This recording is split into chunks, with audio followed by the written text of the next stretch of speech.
This is how you put a bigger piston in your engine. Make sure the customer has money before putting the parts of the motorcycle. This is the secret formula tutorial. How to put this in. Dahil malakas kayo sa akin yung mga tanong nyo, ito na.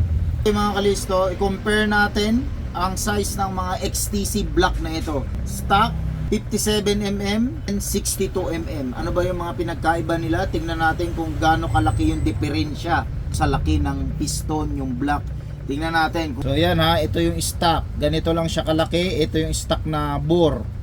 So stock Yamaha. Then ito yung piston niya na stock, which is yung 125. 125cc.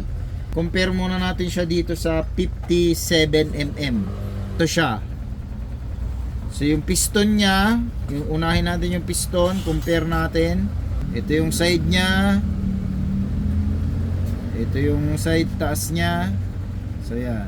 Parang walang pinagbago between 54mm to 57mm. Parehas lang pag tinitignan mo sa mata. Pero pag sinukat mo yan sa caliper, dun mo lang malalaman na mas malaki yung isa. So yung likod, ayan yung likod.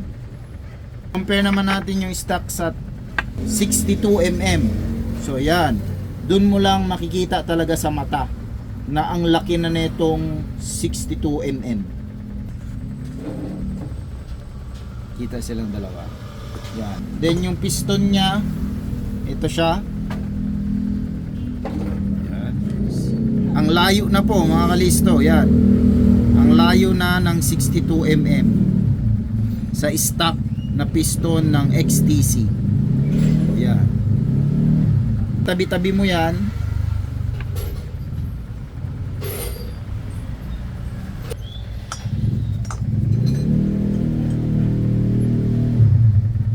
For more dirt bike and enduro content videos, follow na kayo yan sa baba. Request kayo, i-compare, tutorial, tanong, comment nyo lang sa baba.